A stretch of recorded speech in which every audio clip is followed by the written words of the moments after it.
muchas gracias. Buenos días a todos por venir y conectarnos. El día de hoy estamos con David Merino y ya sabemos, te voy a volver a presentar porque, bueno, es importante decir tu experiencia y todo tu conocimiento. Gracias.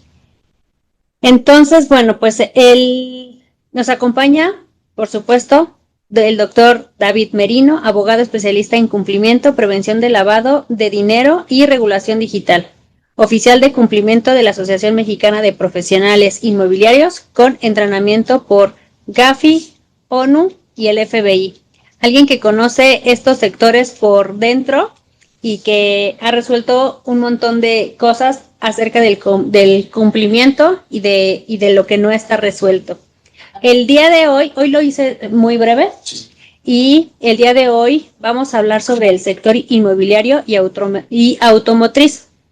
La mayoría de de estos aspectos de cumplimiento, no son nuevos, pero sí la forma en cómo se tienen que cumplir, porque esto ya está dentro de la ley, solamente que con las actualizaciones de la normativa y la ley han pedido que sea de forma diferente. Entonces, en estos más o menos 50 minutos que vamos a arrancar, desde el proceso de la venta que todos conocen para identificar dónde aparece el riesgo en el día a día.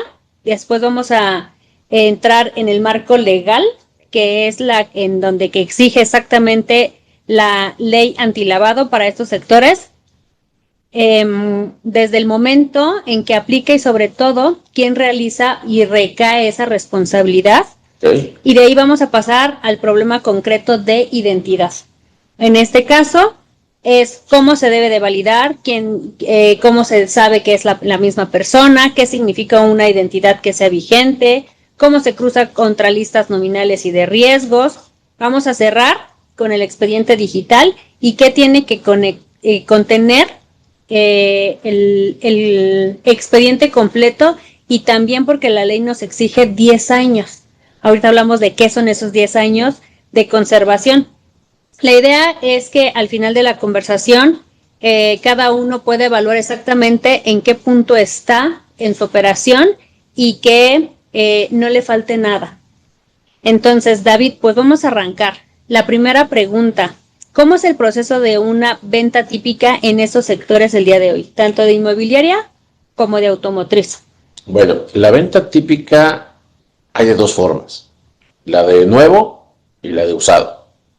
La de nuevo, pues tradicionalmente vas a una agencia de autos o pues vas a un desarrollo inmobiliario o a través de un broker inmobiliario que tiene asignado las propiedades de ese desarrollo y realizas lo que es primera compra. Cuando es nuevo. Cuando es nuevo, pues es primera compra. La otra, pues es seminuevo o usado. Ahí, pues puede ser en materia automotriz, pues una compra directa, que sería de pues, una persona a otra persona. Uh-huh. En ocasiones, pues es a través de un amigo, redes sociales, a veces lo suben a algún portal de comercialización especializada.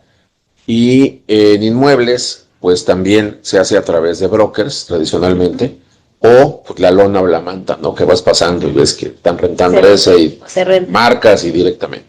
Y puede ser venta directa, o sea, a través del propietario, o de un tercero, que en el caso de los autos, pues podría ser, bueno, vehículos en general, que la ley nos dice que son vehículos nuevos o semi-usados, aéreos, marítimos y terrestres, pero bueno, normalmente es más común un terrestre. Sí. La gente no cambia de avión tan seguido. Y sí, pues es así, ya no me gustó mi avión, lo va a cambiar. No es tan sencillo. Y ahí es a través a veces de terceros, que son los loteros que le llaman, ¿no? Que tienen sus lotes de autos, que algunos están en consignación y otras veces pues, lo compran y luego lo revenden. Y pues en inmuebles, a través de los brokers o directamente, a veces ahí sí, pues el que te atiende es el dueño del local o de la casa, y es una operación directa, o a veces pues hay un intermediario. Okay. Pero lo que sí hay siempre, pues es un bien, uh-huh, que es el que se va a comercializar, mueble o inmueble, y hay un vendedor y un comprador. Ahora, importante, en materia de PLD, uh-huh, la fracción 5 del artículo 17 no habla de compraventa, De hecho, la fracción 5 tiene 4 actividades. Tiene lo que es, estoy diciendo a memoria, si me equivoco ahí nos dicen en los comentarios de los videos, pero la fracción 5 me habla de construcción, me habla de intermediación, me habla de constitución de derechos sobre bienes inmuebles, Ok. y ahí entra la compra-venta, pero no solo es la compra-venta, y me habla de desarrollo inmobiliario. Son las 4 actividades. Y obviamente no dice compra-venta solo, dice constitución de derechos, porque no solo yo puedo adquirir un inmueble por compra-venta. Del inmueble, yo puedo, por ejemplo, comprar derechos sucesorios de una sucesión donde hay un inmueble. O puedo comprar una empresa, las acciones de una empresa, y parte del activo de la empresa ser un inmueble. Y entonces no estoy comprando el inmueble, compré la empresa, pero pues va dentro Pero va del dentro inmueble. Entonces hay muchas formas en las cuales puedes constituir esos derechos, pero no dice compraventa. Mucha gente dice es la fracción de compraventa. No, no nada más. Es que esa es la parte importante. Ok. Te explica todos las variables para hacer un intercambio. Sí, y obviamente tenemos que ver la parte habitual o profesional que viene en esas fracciones, porque te dice quien de manera habitual o profesional realice, y luego viene ya toda lo que es la actividad. ¿Qué sería esto para los brokers? Sí Porque son... y no, porque aunque no seas un broker, puede ser habitual. Es decir, profesional no está tan difícil, porque profesional es lo que ocupa una cédula profesional de entrada. Ok. Tenemos una ley general de profesiones, pero también todo aquello que pueda tener un colegio de profesionistas o una asociación de profesionistas o de profesionales, que tengas una expertise. En el caso de los brokers, ya hay licenciatura en comercialización de inmuebles, pero aunque no lo hubiera, pues tienes una asociación mexicana de profesionales inmobiliarios y Ok. puede haber colegios profesionales. Entonces, pues eres profesional. Sí, claro. Lo difícil era lo habitual, porque decías, bueno, ¿qué es habitual? Lo que es habitual para uno puede no ser habitual para el otro. Ok. Hay personas que habitualmente toman agua y ocasionalmente un refresco. Hay gente que habitualmente toma Coca-Cola y ocasionalmente toma agua. Entonces, no es que esté mal uno o el otro, simplemente es habitual. Entonces, durante 13 años tuvimos la duda de qué es habitual. Y en términos de lo establecido en la normatividad antilavado, la única entidad que puede interpretar la ley es la UIF. Ok. Se le estuvo preguntando y no contestaba pues que era habitual hasta el año pasado. El año pasado, a raíz de la reforma, se le consultó nuevamente y emitió ya un criterio, que es no vinculativo, es una opinión, es un criterio, es una opinión, que te dice que habitual es más de 2 veces al año. Ok. O sea, 3, porque más de 2 es a partir de 3. Entonces, si alguien realiza una operación, en este caso, de compraventa de vehículos nuevos usados, aéreos marítimos o terrestres, o alguna de estas 4 actividades que mencionamos, más de 2 veces al año, o sea, 3 en adelante, ya se puede considerar como habitual, aunque no sea profesional. Y el caso concreto sería, oye, yo no me dedico a vender carros. Perfecto. Pero vamos a suponer que Ariana, en el mes de enero, te cae una comisión por un cliente muy bueno que cerraste. Y entonces tú decides cambiar de carro. A tu nombre. O sea, ese carro queda a tu nombre. Luego, por ahí de junio, julio, que acaban clases, pensemos que tienes ya un hijo de 18 años y le regalas un carro. Ok. Pero lo compras tú y queda a tu nombre. Ok. O sea, ya llevas 2. Es más, lo sacaste hasta con crédito, pero lo compraste. Pero, ajá. Ahí está el segundo. Y resulta que en diciembre te cae otra comisión muy buena y encuentras además ofertas. En esa época normalmente encuentras ofertas en los carros. Y el carro que compraste en enero, que era 2020, decides cambiarlo por un 2024. Ok. Un muy buen año. Sí. Tercera vez en el año que cambiaste carro. No quiere decir que tienes 3 carros, sigues teniendo 2. Bueno, técnicamente uno, pero el otro, el de tu hijo, está a tu nombre. Hiciste 3 operaciones de compraventa en un año. Entonces, habitualmente, ya caíste en el supuesto de ser habitual y no te dedicas a comprar y vender carros. Inclusive ahí en menos de 6 meses, a lo mejor hiciste 2. Porque compraste el primero y el de tu hijo entre enero y junio. En el segundo hiciste el de julio y el otro. Entonces ahí hasta podría haber un tema de acumulación. Y no te dedicas a eso. Es una persona normal que hizo una operación. Ya con inmuebles es un poco más complejo porque son cantidades más grandes. Claro. Pero podría ser un año. Para... Hay gente que sí compró 3 casas en un año. Sí. Claro. Ok. Aquí mencionabas también el tema de profesiones y con la cédula profesional, pero es aquí en donde empieza cómo se identifican las personas y en qué punto de la venta entra realmente el juego de la identidad del cliente. Desde el inicio. Ok. De hecho, el tema de aviso de operaciones sospechosas, ni siquiera se tiene que celebrar la operación. O sea, con que haya un indicio de que alguien quiso celebrar una operación y sospechas de que esa persona o la operación pudiera estar vinculada con temas de lavado de dinero, se tiene que dar el aviso. Es decir, si llegara a una agencia de autos, no hay un perfil de lavador, además, puede llegar alguien guapísimo, ojo claro, atlético, con el traje, guapo, corbata, el traje más fino del mundo, jamás pensaría. Todo el mundo se imagina que el lavador de dinero es sombrerudo, botudo, bigotudo, sí, claro, y con sombrero, cinturón piteado, sí, o sea, no es así. Eso no, eso está en las películas y en las series de tele, ¿no? No hay un perfil. Entonces tú puedes, la recepcionista de la agencia de autos puede llegar y decirle, oiga, ¿cuánto cuesta esa camioneta? No, pues cuesta un millón, 2 millones. Me la llevo, pero le pago en efectivo ahorita. Aquí está la maleta con dinero. ok. Que le diga, oiga, sí, pero mire, pase con el vendedor. Oiga, pero también ocupo que la camioneta quede a nombre de tal persona. Y por la razón que sea esa persona, el que quiere comprar, se da la vuelta y se sale porque no le gustó algo. Si se quedaron con algún dato de él, o sea, porque no puedes levantar un reporte diciendo quién vino. Claro. No, pues un hombre guapísimo, rubio, pues no. O sea, es más, Sí. y si fue alguien chiquito, moreno, gordito, te acabas de describir a 3/4 partes del mexicano. Entonces está difícil. Pero si sí tienes algún dato que lo identifique, te dejó un nombre, te dejó una dirección o lo que sea, sí tendrías que hacerlo. Es más, ya hay casos reales donde se hace toda la operación, entregan identificación, comprobante de domicilio, y a la hora que le dicen vamos allá a hacer el pago, te salen con casa en efectivo. Les dices que no puedes y entonces va atrás la operación. Entonces ahí, por ejemplo... Ahí fue un punto fundamental el KYC.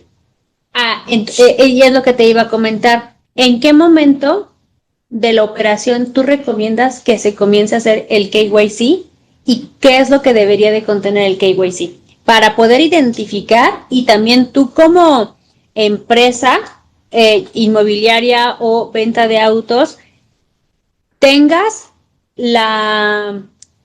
los datos que debes de tener para que también, porque como es una responsabilidad que ya te toca y que te corresponde, es avisarle a la autoridad cuando hay algún indicio de que eso pudiera pasar, más allá de si se hace o no se hace y se ejecuta la venta. Mira, técnicamente, y olvídate el tema antilavado, un tema comercial. Mucha gente me dice, oye, fui a un evento y a todo el mundo le di mi tarjeta. Perfecto. ¿Cuántas tarjetas recabaste tú? No, pues ninguna, pero ya todos tienen mis datos. Pues está terrible porque tendrá que ser al revés. Tú eres el que quiere vender, tú necesitas los datos de él, no él los tuyos. Claro. Y lo mismo acá. En el momento que alguien llega a la agencia de autos o el lote de autos o a la inmobiliaria, lo primero que tienes que hacer es, oiga, pues déjeme su nombre y un teléfono y un correo para contactarlo. Ok. Es como lo primero, ¿no? Eso es lo básico. Ajá.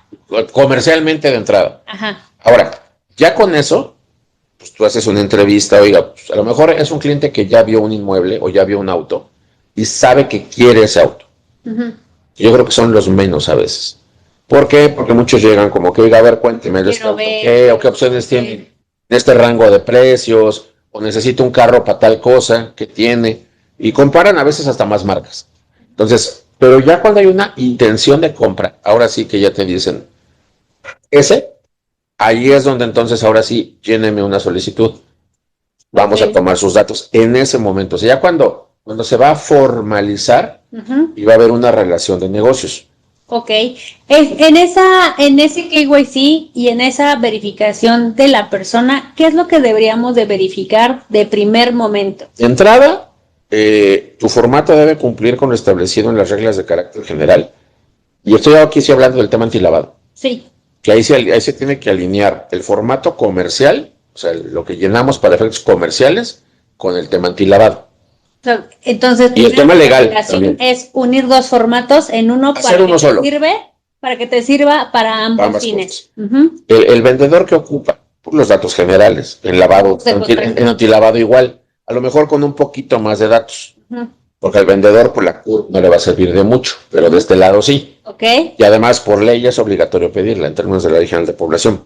Entonces, un solo formato. Un solo formato. Ahora, ese formato pues es el de identificación de datos generales y debe cumplir con lo establecido en los anexos de las reglas de carácter general, dependiendo del tipo de cliente que estés teniendo. Persona mexicana residente en México, física, persona física extranjera, persona moral mexicana, persona moral extranjera, si es gobierno, que también luego compran. Inmuebles es menos común, pero flotillas de autos sí compran a cada rato. Entonces, ahí obviamente pues, si es gobierno, si es un organismo internacional, cada anexo te va diciendo qué debe de tener. ¿Qué debe de contener? O sea, que tiene que tener eso. Ahora, también debemos de tener siempre en cuenta que nuestros formatos deben responder, en mi opinión, 7 preguntas. ¿Qué, cómo, dónde, cuándo, por qué, con quién y para quién? ¿Por qué? Porque con esas preguntas yo formo el perfil transaccional. Que obviamente si es una entidad de gobierno, pues el perfil transaccional básicamente es por la lana salir del presupuesto, ¿para qué quieren los carros? Pues para seguridad pública, por ejemplo. Bueno, está bien, perfecto. Pero si es una persona física o una empresa, pues sí tenemos que contestar todas esas preguntas, ¿no? Y la última, pues tengo que investigar también si el señor SPEP, por ejemplo. Claro. Que además me obliga la ley. Y el beneficiario controlador. Tengo forzosamente que indagarlo del beneficiario controlador. Ya sea, si es persona física, preguntarle pues si sabe de la existencia, o si existe algún beneficiario controlador. Y si es persona moral, pues a fuerza sí tengo que identificar. Claro, ahí sí. Como dice la ley, en el 3, fracción 3, la persona física o grupo de personas físicas que recibe el beneficio, no entendiéndose por uso, goce, disfrute, aprovechamiento o disposición del bien. Okay. Y todo eso en un formato que debe estar firmado. Okay. Además es importante. Y debo de identificar de forma directa al cliente, ¿qué quiere decir? El formato debe de estar firmado tanto por el usuario que se va a convertir en cliente o podría convertirse en cliente, porque estamos hablando de que en cualquier momento puede transacción caerse, como en todas las ventas. Entonces, tiene que estar firmado por el usuario y por la institución, la empresa responsable de esa venta. Por el usuario. El cliente o usuario. Ahora, sí hay un par de cosas en donde debe constar que se tuvo la debida diligencia por la empresa. Una de ellas es la identificación, que debe ser directa. Es decir, el cliente o usuario se tuvo que haber identificado con un documento que conforme a tu manual, el manual de identificación, manual de políticas ahora, sea la identificación que tú aceptas. Que normalmente pues es el INE, el pasaporte, credenciales de residencia permanente o temporal, la CURP biométrica, ¿no? Y bueno, si son extranjeros también en algunas ocasiones la cédula, y que la operación la puede hacer un extranjero, hay algunas que no puede hacer, la cédula de identidad o el DNI, el documento nacional de identidad. Ok. Y ahí debe de constar que lo tuvo a la vista, que lo cotejó, y nombre, fecha, firma y hora. Bueno, la hora es optativa, pero muchos piden hasta la hora, de quién fue la persona que lo cotejó. Y el segundo, que debe de quedar un registro, es, además de la integración del expediente, listas negras. Que se haya buscado a la persona en las listas negras, al menos las internacionales vinculantes, y debe de quedar el registro de pues, quién lo buscó y el resultado, obviamente, y no nada más en el sistema, sino normalmente para el efecto del expediente se imprime o se guarda de forma digital el resultado de la búsqueda. ¿Ese resultado de esa búsqueda tendría que estar certificado o solamente con que se imprima se da por entendido y por hecho que es un documento que te sirve para llenar tu expediente? Bueno, es un documento que comprueba que a través de la plataforma tal o que tú, porque también te puedes meter manualmente. Claro. O que tú, pues te metiste a manita una por una y que fuiste buscando y pues ahí están los acuses y que esa persona no aparece. La desventaja de hacerlo manualmente, metiéndote tú a las páginas, es que no puedes tener un monitoreo intensificado de eso. O sea, lo buscas la primera vez y se acabó. Pero ¿qué tal que es un crédito automotriz a 3 años? Y en el año 2, el señor sale vinculado a OFAC. y tú ni te enteras porque pues lo buscaste tomar la primera vez a manita. En cambio, hay algunos sistemas que te permiten inclusive dejar tagueada a una persona para que cada mes haga la búsqueda, y si en algún momento sale, ahí sí tienes que dar un aviso. Ok. Diciéndole, oye, esta persona me acaba de salir en la lista tal y yo estoy teniendo actualmente una relación comercial, pero derivado de un contrato que firmé hace años, y hace años no salía, así es. Ok, de acuerdo. La mayoría de las personas pide una identificación, como lo estabas comentando. Es un INE, una CUR, un pasaporte o los FM2 o FM3. Pero aquí, ¿cómo se puede validar y verificar que realmente ese documento le pertenece a la persona? Salvo muy contados casos como el INE, que de hecho tú puedes validar teniendo los datos del INE. O sea, te metes a una página, pones los datos y te dice si ese INE está vigente. Es bueno, si es válido. No, si es válido, si es auténtico. Si es auténtico. Y luego te dice si está vigente, porque esa es la otra, que puede ser uno que sea auténtico, no vigente. Pero salvo eso, por ejemplo, un pasaporte, no hay forma en la que una persona normal, o sea, ciudadano común, pueda validar si un pasaporte eso no es. Igual los otros documentos. Entonces, aquí sí es importante, en mi opinión, por seguridad, no nada más de antilavado, seguridad de la operación, el tener un mecanismo que te permita, te pueda ayudar a corroborar o validar si esos documentos son auténticos primero. Segundo, si están vigentes. Segundo. Tercero, que la persona que los está utilizando, pues si es esa persona, o sea, la que está vinculada, porque todo documento de identidad está vinculado a una persona. Y la cuarta, si esa persona sigue viva, ¿no? Y existe y puede operar, porque también esa es una parte bien importante. Claro, porque puedes tener el documento y lo puedes, como tú dices, hacerlo de manera manual o apoyarte de sistemas de tecnología que te ayudan a verificar que sí sea verdadero, que no esté alterado, que esté vigente y que los datos que salen revisados en las listas oficiales realmente te devuelvan lo mismo que dice la credencial, y todo eso lo puedes hacer de manera manual, te vaya a dar más tiempo. Y también verificar que esa fotito es igual a la persona que está, porque a lo mejor se pueden arreglar, medio maquillar ahí y se parece un montón al de la foto, pero se tendría que, sugerencia, apoyar con tecnología para que esto sea muchísimo más fácil y rápido. Sí, sobre todo en cierto tipo de operaciones, que obviamente los inmuebles y los vehículos son operaciones importantes, inclusive de montos relevantes. Hay vehículos que cuestan lo que cuesta una casa chiquita. Claro. Si estás hablando que hay vehículos que cuestan 2 millones de pesos, con eso te compras un depa chiquito aquí en la Ciudad de México o una casa ya en otros lugares del país. Sí, porque, bueno, es que sí, hay casas o departamentos en algún estado de la República que tienen el mismo costo o hasta menos, o sea, hay de 750,000 un departamento pequeño en algún estado de la República, que es un poco menos poblado y que es la accesibilidad, pero eso mismo cuesta un auto. Así es. Entonces, hablando de estas transacciones y estos montos, por ejemplo, el proceso más común es también el más vulnerable. Sí. Entonces, ¿qué tan fácil es que una venta cotidiana sea usada para el lavado de dinero, y por qué estos sectores están específicamente a la mira de la autoridad? Mira, lo voy a dividir aquí, sí. Normalmente yo te diría, en la experiencia mía, puede variar, pero al menos en la mía, es más vulnerable el mercado inmobiliario y el mercado de vehículos usado, más que el nuevo. Ok. ¿Por qué? Explico. El nuevo técnicamente tiene un valor de salida, al menos en autos, el vehículo. Y para evitar temas de competencia desleal, la gran mayoría de los distribuidores de autos en el mundo, inclusive, vayas a la agencia que vayas, cuesta lo mismo el vehículo. O sea, alguna puede tener a lo mejor una promoción X, pero el valor base es el mismo. Es el mismo. En cambio, en un auto usado, ahí sí, pues dependemos del precio que yo lo quiera dar, el mercado, y no hay nada que me regule que lo pueda dar excesivamente caro o excesivamente barato.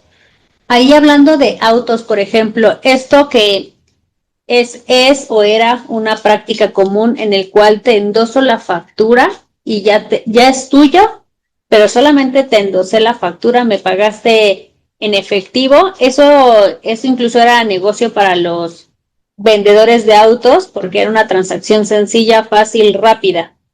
¿Eso es una práctica que se pueda seguir haciendo? En México, en concreto en México, tenemos muy mal regulado lo que es la compraventa De autos usados. Sí, sí, porque cuando es Pero nuevo, son de agencia o cuando es nuevo, semi-usados. el vehículo sale al nombre del primer dueño y las placas salen a nombre del primer dueño y la tarjeta de circulación. Pero inclusive a mí me ha tocado ver autos que ya van en el tercer dueño y la tarjeta de circulación sigue a nombre del primero porque nunca hicieron el cambio de propietario.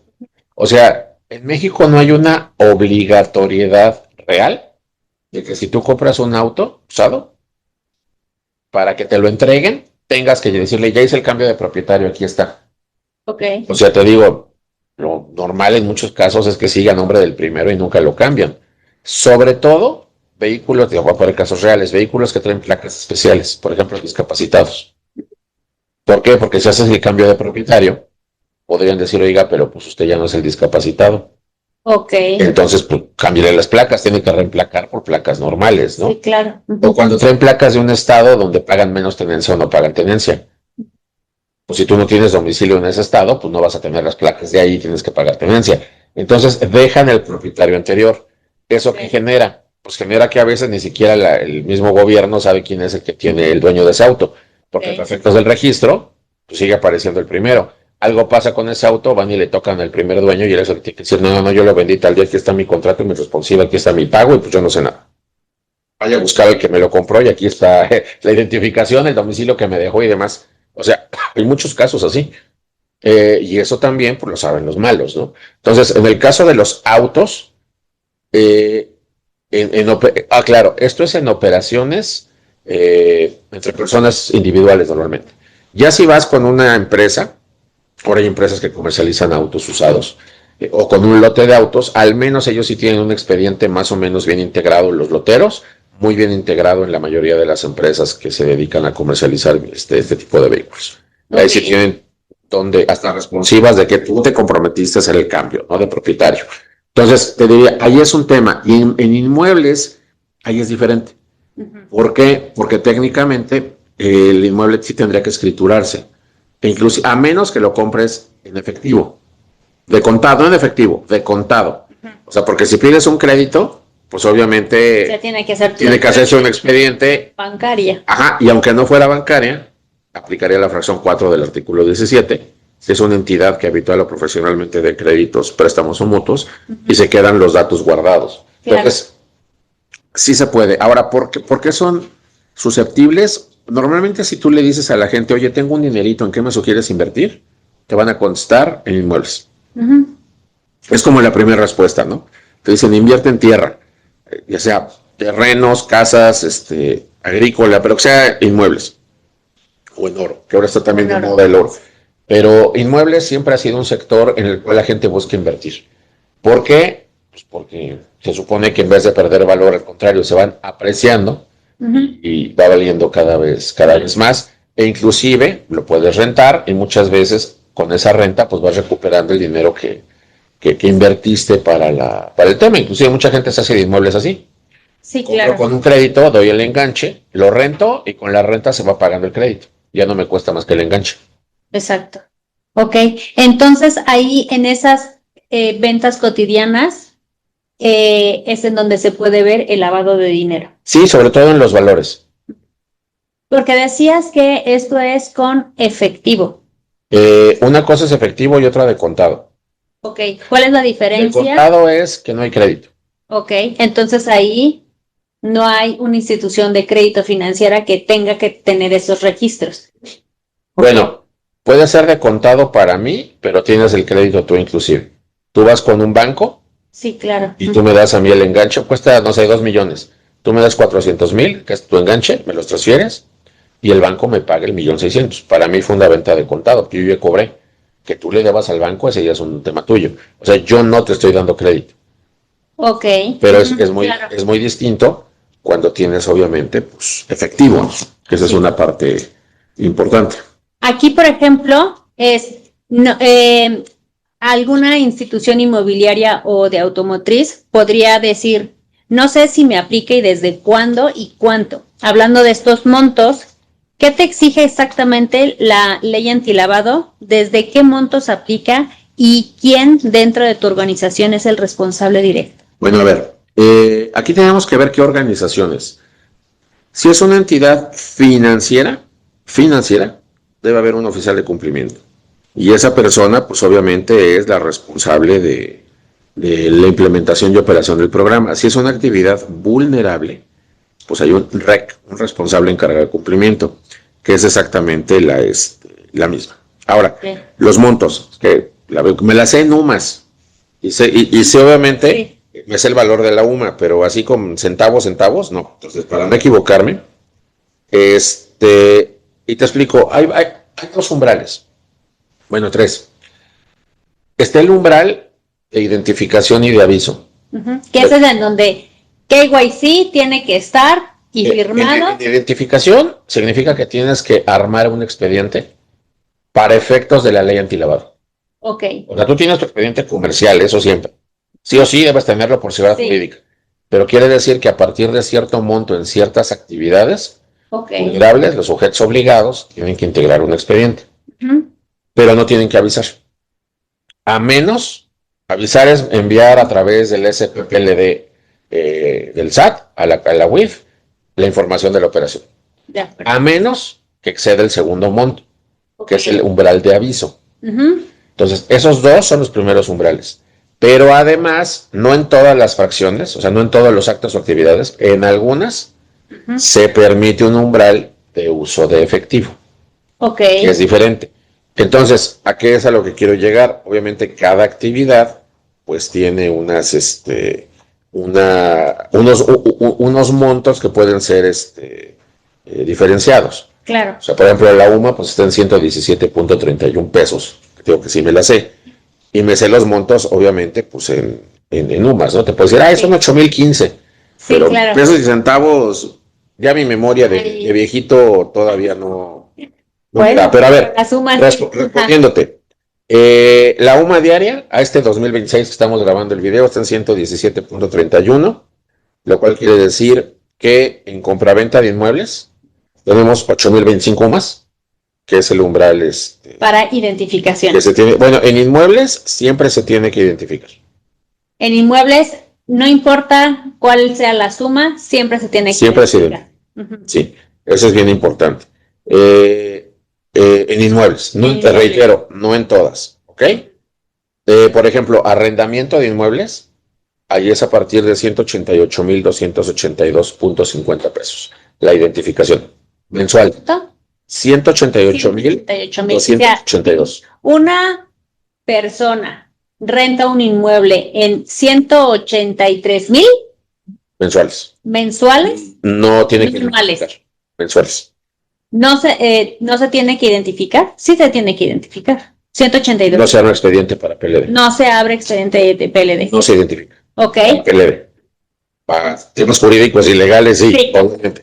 ¿Qué tal que no te paga y pues hay que sacarlo, no? Sí, claro. Pero el aviso es a partir de 376,565. Mensuales. Okay. Pero hay un supuesto que tú pusiste. Y aquí es importante. Cuando yo tengo una operación por arriba del umbral de identificación, pero por abajo del umbral de aviso, no la tengo que avisar, pero sí identificar. Pero cuando supera en el transcurso de 6 meses el umbral de aviso, sí tengo que dar un aviso que se llama aviso por acumulación. Y vuelvo a arrancar el periodo de 6 meses. En el caso que tú pusiste, pues un 183,000 está por abajo del umbral de identificación, ahí no aplica. Pero si la renta fuera de 190,000 o de 200,000, allí en automático, vamos a poner una renta de 200, en automático, en el segundo mes, ya me estaría dando 400. Entonces ya estoy por arriba del umbral de aviso y tengo que presentar un aviso por acumulación. En bienes inmuebles, lo que es, por ejemplo, venta, intermediación, desarrollo, siempre se identifica. Ese sí siempre. Ese siempre. Siempre. Y el umbral en pesos, que es más fácil para los amigos que nos ven en pesos que más, son 944.412.75 centavos. Ok. Ese es digamos, el umbral de aviso. Y ahora es importante también los temas de efectivo. Una renta yo puedo recibir en efectivo y también una compraventa. En una compraventa, en efectivo puedo recibir hasta 941,412 pesos. Pero en efectivo me refiero a billetes, monedas, así de aquí está el dinero. El restante, pues sí me lo tendrás tú que pagar transferir. de manera electrónica. Así es. Ahora, tiempo pasado del verbo ya valió. Hasta el 16 de julio había un truco que usaban para la compraventa de vehículos. De vehículos, ok. Y para inmuebles. Era, déjame en efectivo esta cantidad.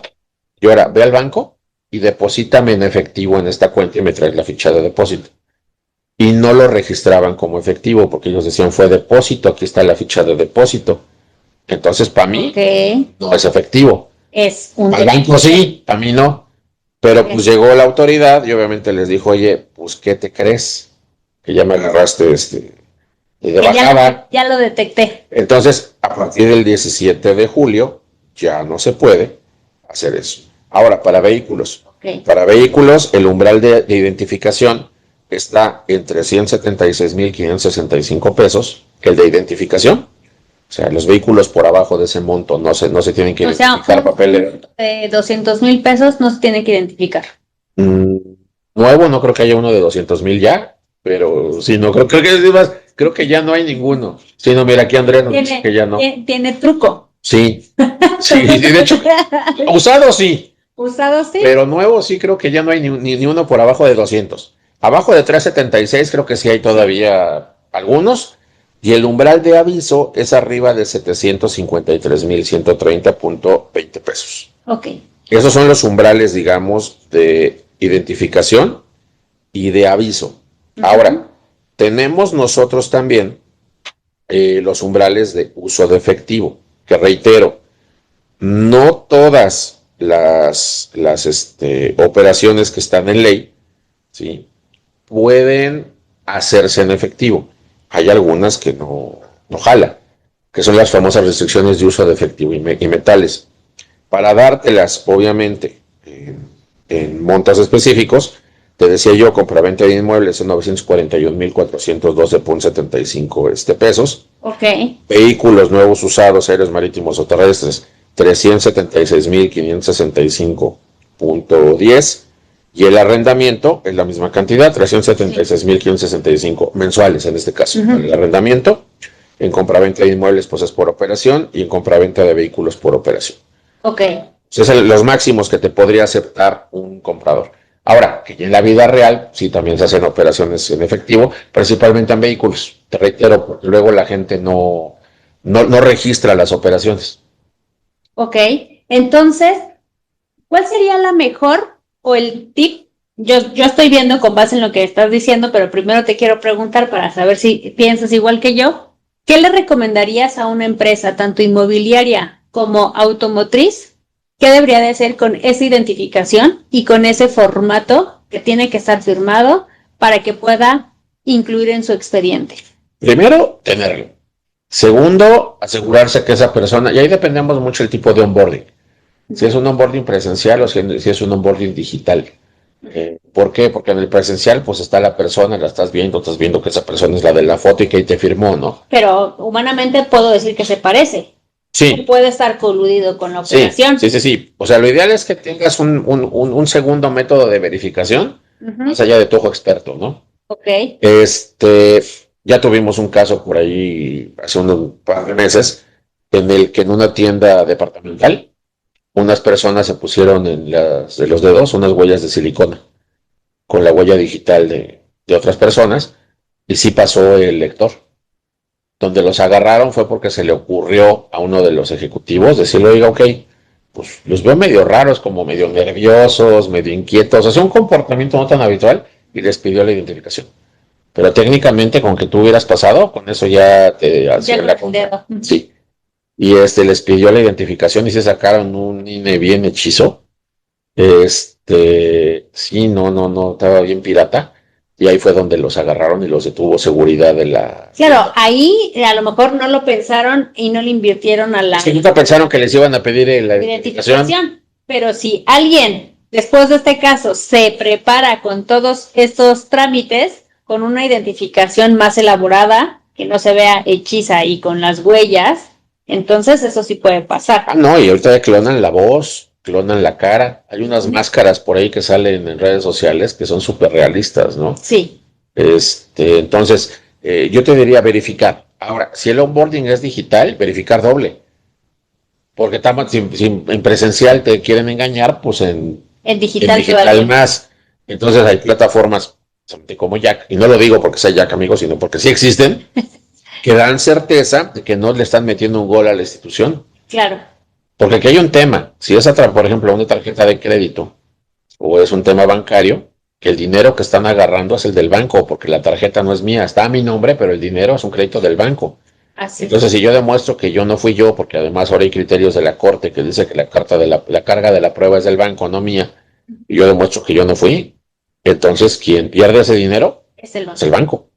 No, bueno, ahí eso también es un alivio para las personas. Sin embargo, en esas operaciones, por eso te preguntaba que cuál es el tip, porque yo con base en lo que estás comentando, yo diría y le recomendaría a las inmobiliarias y a las automotrices que todas, absolutamente todas las operaciones, no importa en este momento cuál sea el umbral, mejor que te sobre a que te falte información.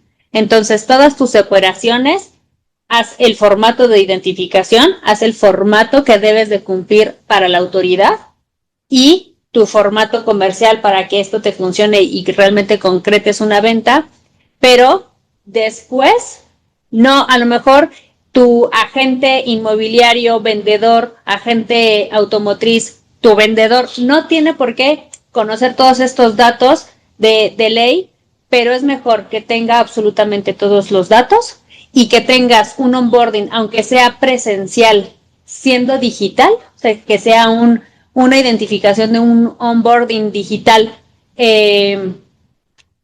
asistido, en el cual obtienes toda esa información, automáticamente revisas listas negras, revisas si ese INE está bien o no, o esa identificación es verdadera, te devuelve la misma información, ya tienes esa información, el usuario no se está enterando que tú estás revisando toda esa información, pero estás cumpliendo con la autoridad porque si no es y tienes que dar aviso a la autoridad de que esta persona hay un conflicto, inmediatamente avisar. Y si en caso contrario, si es un proceso que sigue y que puedes vender, tienes la operación completa y tienes tu expediente.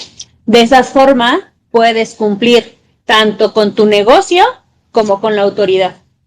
Sí, un punto ahí importante, algo tronó ahí en la cámara, ya la descompusimos. Un punto aquí importante es la debida diligencia empleada. Ok. Yo siempre les digo, a ver, aunque no lo ocupes, o sea, no es por ley, implementa controles de debida diligencia empleada y te va a poner casos reales. Imagínate una agencia que sus vehículos estén por abajo de los umbrales que te acabo de decir. Que si hay un par de carros, es más, ni siquiera nuevos. Muchas agencias tienen área de seminuevos. Sí, claro. Los certificados, ¿no? Que te dicen. Entonces tú vas y compras puros carros sencillos, básicos, que te cuesten 200,000 pesos, que tú decías. No tengo ni que identificar. Está bien, pasa nada. Ajá. Perfecto. Y de repente te enteras que todos esos carros se utilizaron para una organización criminal. Y que era donde movían, no sé, armas, drogas, gente, documentados, lo que fuera. Y que dijeran, es que se identificó que los 40 carros que incautamos fueron comprados en la agencia tal. Pues de entrada, si tú fueras autoridad, a lo mejor presumirías que puede haber, aunque no fuera así, pero presumirías que pudiera haber alguna corrupción entre ese grupo automotriz y los malos. ¿Y eso te va a pegar en qué? Pues en daño reputacional. Claro. Tú dirías, al cliente de a pie no le va a importar, a lo mejor a él no, pero corporativos que te compraban flotillas van a decir, no, yo no le quiero comprar, el que pareció vinculado con tal organización. Y otra agencia, hay muchas. Entonces, ese daño reputacional es importante que tú lo cuides. ¿Cómo lo puedes cuidar? Con procesos de debida diligencia reforzada, como este de KYC, y buscar en listas negras, cuando menos que el que te está comprando, pues no aparece como malandro, ¿no? ahí cuando dices el tema de las listas negras y retomando, ¿qué pudiera pasar si encuentras a una persona en una lista negra? Bueno, también depende qué tipo de lista. Pero luego me dicen, David, este apareció que no paga impuestos. Bueno, pues a lo mejor trae un tema con Hacienda de un mal cálculo de alguno de los dos. A lo mejor que también ha pasado, la presentó extemporánea y todavía no se refleja. O sea, puede haber una explicación lógica no tan grave. Okay. ¿Sale? Y puede ser a reserva porque hay una situación, algo que se está... El litigio, pensemos, oye, efectivamente, inclusive le pasó a un conocido hace poco. Me marcó y me dijo, oye David, puedes, él no es abogado, es ingeniero, es constructor, ingeniero civil es constructor. Puedes hablar con tal porque estoy remodelando una casotota de unos industriales así bien importantes allá en Valle de Bravo y no me quieren contratar porque pues, aparezco en la lista de deudores de Hacienda, pero tengo un juicio. Entonces, pues, me pidieron que mi abogado hablara y yo así, ay, chinga, me estás contratando, ¿no? Hablé con ellos y le dije, oye, a ver, si efectivamente él aparece y si efectivamente no ha pagado, pero hay un juicio. O sea, no es un tema nomás de que le valió. O sea, él argumenta que tiene razón y su contador igual por esto y esto y esto. Hacienda dice que no, hay un proceso que está garantizado. Ya, pues si pierde el juicio y queda como que sí no pagó, pues otra cosa. Ok. Entonces, ¿qué dijeron los dueños? Ah, no, si hay un juicio, sí. Ah, no, a ver, está todo bien, dale.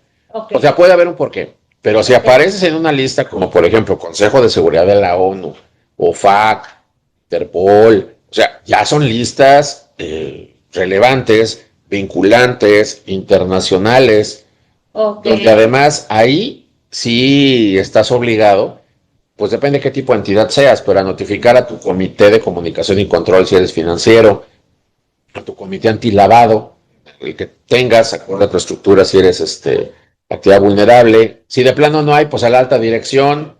Okay. Y lo ideal ahí es hacer de risking. O sea, decir, no llevo la operación. Ahí sí, de plano, como institución, digo, no. Y tienes que avisar, además, a tu ente regulador, al SAT o a la bancaria o a seguros y fianzas o contar. ¿Por qué no? Ok. Porque eso también es una duda que, oye, y le aviso que por qué no quiero hacer la operación.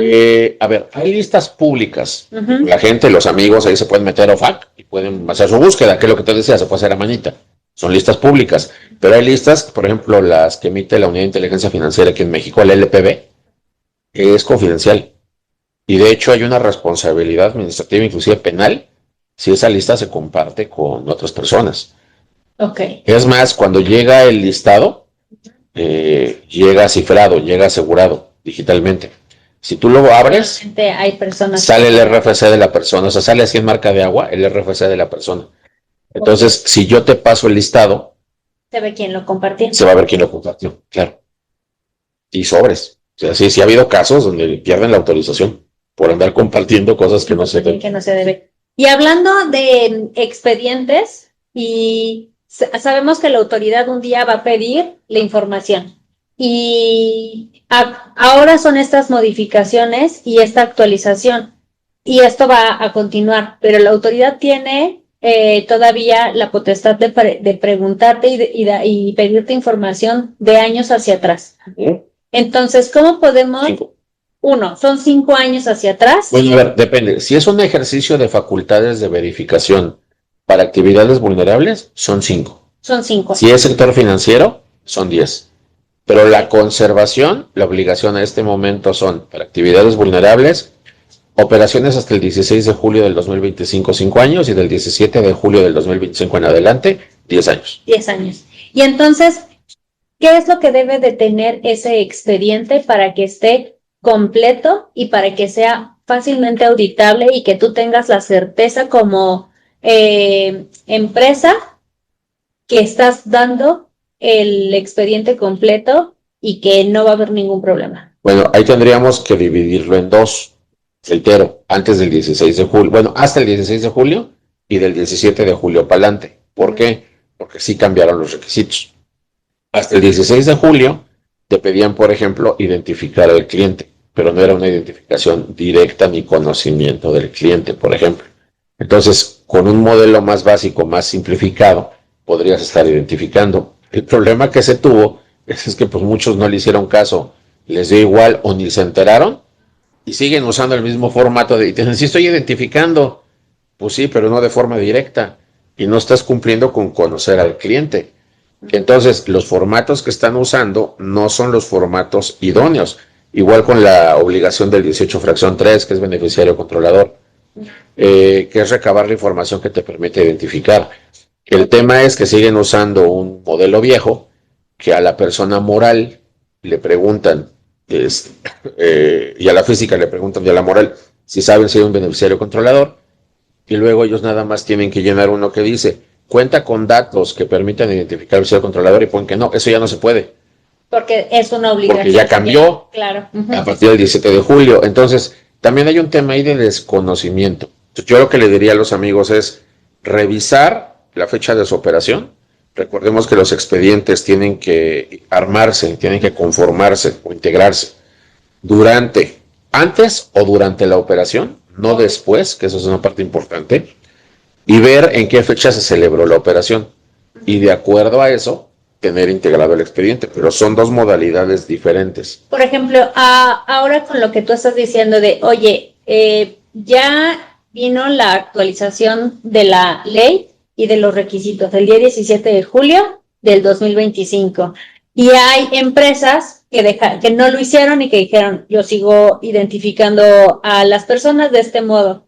Y a lo mejor, incluso hoy siendo 1 de junio del 2026, ya han pasado varios meses o ya casi se va a cumplir un año desde esa disposición.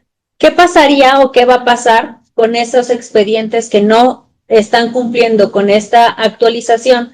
¿Lo puedo hacer hacia atrás para que esas operaciones, aunque dice la autoridad que tienen que ser durante la operación, pero no lo hice porque no tenía el conocimiento, porque me retrasé, porque lo que fuera, pueden hacer esa verificación y completar el expediente de los requisitos que hace falta hacia atrás?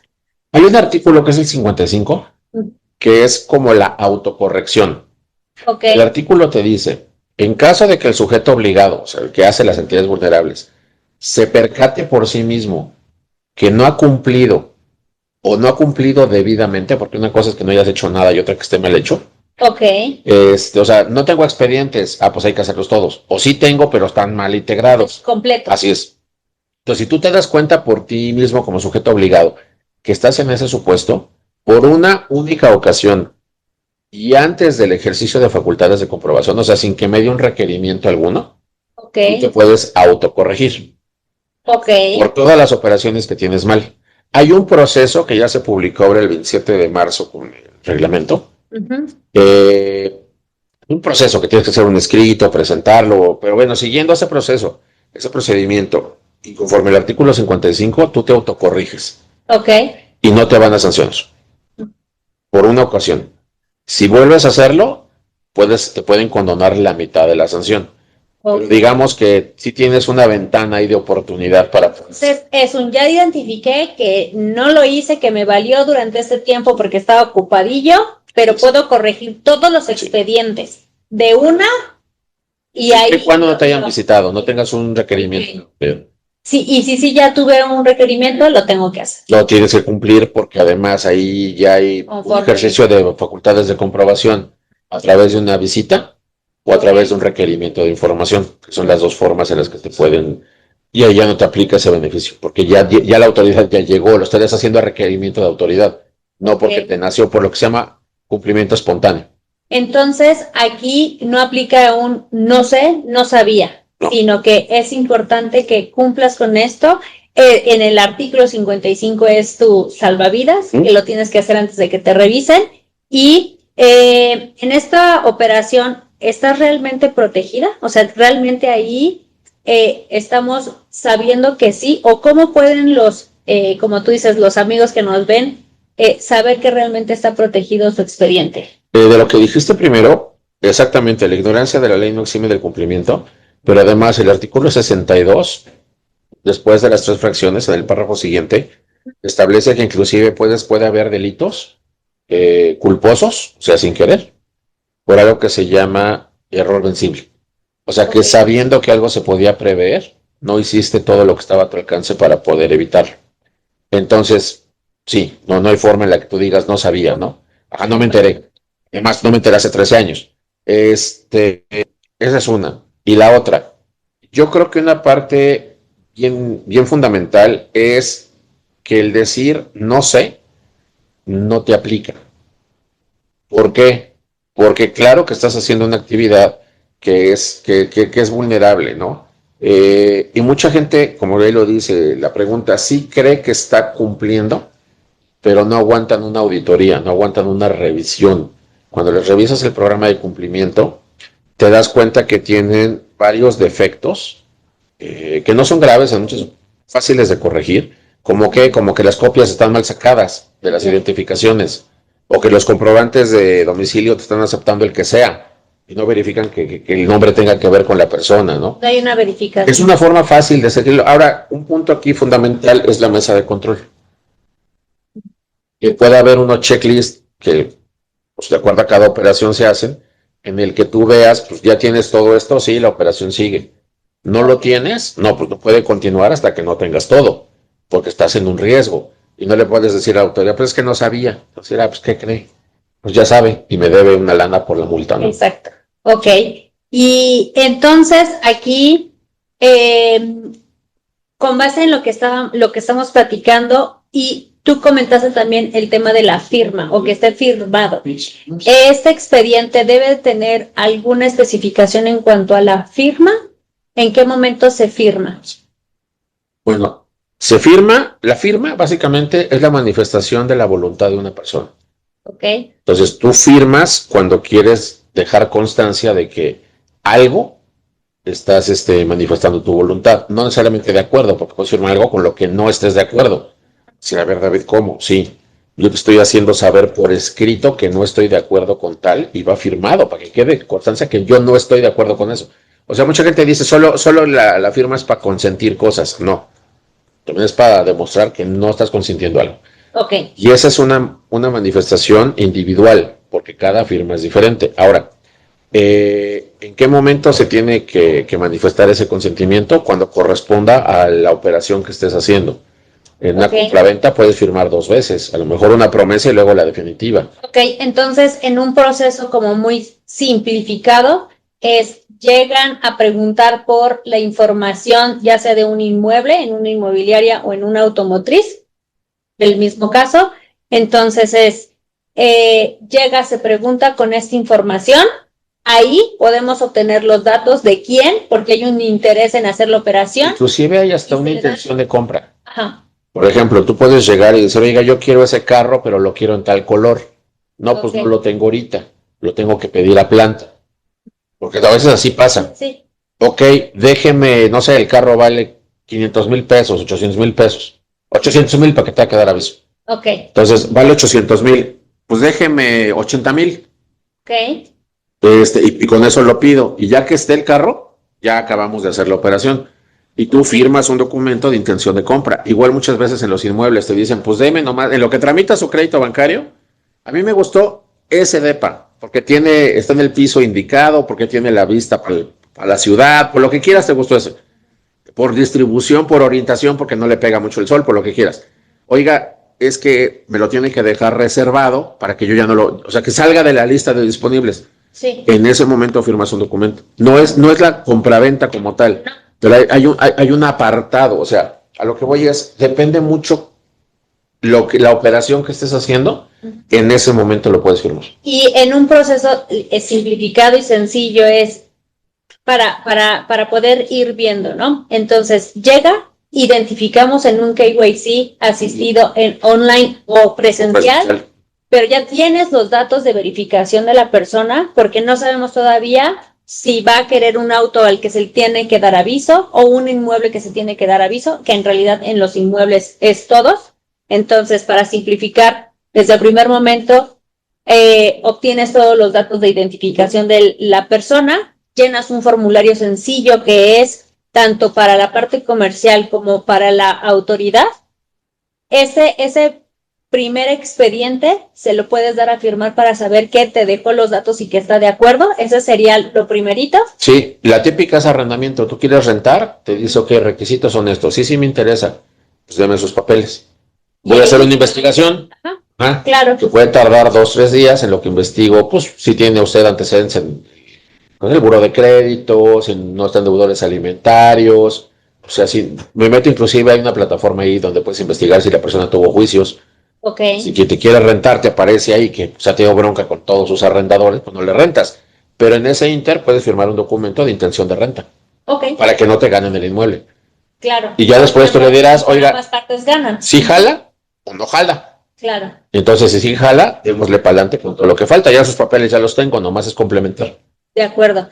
Entonces ahí ya estarías cumpliendo un KYC, estás cumpliendo con la firma de ese formulario y posteriormente otra firma con tu preventa o tu compromiso de compraventa y posteriormente se firma con la firma del contrato completo. Sí, en las actividades que nos estamos enfocando, yo te diría compraventa de autos seminuevos. Sí hay veces en las que el mismo día, a lo mejor te tardas horas, pero sí el mismo día se hace la operación y sales con tu carro. Barcos y aviones sí está más complejo. En inmuebles, sí normalmente yo no he sabido de ninguna que te digan el mismo día tengan que están sus llaves. ¿Por qué? Porque si esa es una investigación previa y más si vas a, si es una compraventa, el notario, el aviso preventivo, el registro público, o sea, no hay cómo. Y si es arrendamiento y lo están haciendo bien, normalmente investigan al aval, si es que hay aval, sí, o te piden la póliza jurídica de arrendamiento, que también eso lleva al menos un día, y investigan al arrendatario. Y eso sí no se hace el mismo día. Entonces, ahí yo te diría, normalmente ahí sí se firma un documento previo, o se deja una intención previa, y luego la operación definitiva si ya se hace otro día. De acuerdo. Pues entonces, para cerrar, ¿cuáles serían 2 tips que le podrías dar a las Hay una excepción, me van a decir que igual la gente, porque luego es muy creativa, me va a decir, no, los Airbnb sí, es que a ver, ese es un arrendamiento diferente. Es un arrendamiento claro, temporal, obviamente a corta estancia, o sea, es un arrendamiento diferente. Sí, claro. No. Pero sí es arrendamiento también. Sí. Pero sí, ahí aplica distinto. Sí, un arrendamiento tradicional. De una temporada larga. Ok, sí. De acuerdo. Para cerrar, ¿cuáles serían los 2-3 tips que le darías a las inmobiliarias y a las automotrices para poder identificar a los usuarios, para dar aviso, para tener un expediente completo? ¿Cuáles serían los...? Lo primero, que robustezcan sus KYCs y que se aseguren que están completos, que están bien. Segundo, que tengan una mesa de control, aunque sea digital, porque no necesariamente usted es una persona, ahora ya todo es digital, todo se puede tener digitalmente. Eso les va a asegurar que sus expedientes están completos. Ojo, que la información que esté sea la idónea, no sé, pero al menos la información está. Y tercero, mucha capacitación. Todas las personas deben saber la importancia y la relevancia que puede tener el no hacer un aviso, por ejemplo, son más de 7 millones de multa. Si es una multa, además la multa más chiquita, son más de 20,000 pesos por cada incumplimiento. No, bueno. Si en un expediente tienes 4 cosas mal, ya son 100,000 pesos. Claro. Entonces, por expediente, y si todos tus expedientes están así, pues ¿para qué te cuento? Ha habido multas. ¿Es real? Yo he sabido un par de ocasiones de multas de más de 1,000 millones por incumplimiento en temas de PLD. Entonces, son casos esporádicos esos de más de 1,000 millones, pero sí son unas cantidades brutales. Y la otra es que esas multas se cobran como créditos fiscales. Wow. O sea, si hay un embargo, un procedimiento administrativo de ejecución, o sea, sí puede hacer puede quebrar un negocio sin... No, fácil. Bien. Sí. Entonces, bueno, pues aquí para nuestros amigos sería bueno saber si puedes identificar hoy quién es el objeto obligado de tu empresa. ¿Sabes desde qué monto aplican tus obligaciones para la identificación? Puedes mostrar que validaste la identidad, no solo que pediste una credencial, sino que realmente la validaste, la verificaste, que tiene vigencia, que es auténtica y revisaste las listas. Tu expediente digital tiene la trazabilidad de cada paso en el proceso. ¿Puedes reconstruir una operación de hace 3 años con evidencia íntegra? Que eso es importantísimo. Mucha gente nomás está guardando el contrato y la transferencia. Y por ejemplo, la escritura, si es un inmueble, o la hojita donde dice que te entregué el vehículo. No, tiene que, y lo dice la ley, tiene que reconstruirse la operación, por lo tal requieres trazabilidad, inclusive los WhatsApp, y bueno, o aplicación de mensajería que hayas usado, que es muy común, y los correos electrónicos. Eso se tiene que conservar y se tiene que guardar. Entonces ahí pregúntate si en tu negocio tienes esta capacidad para reconstruir una operación de hace 3 años, sí, y que tenga la evidencia y que sea íntegra. Eso también es muy importante. Y tu proceso de conservación garantiza esos 5 o 10 años de integridad documental.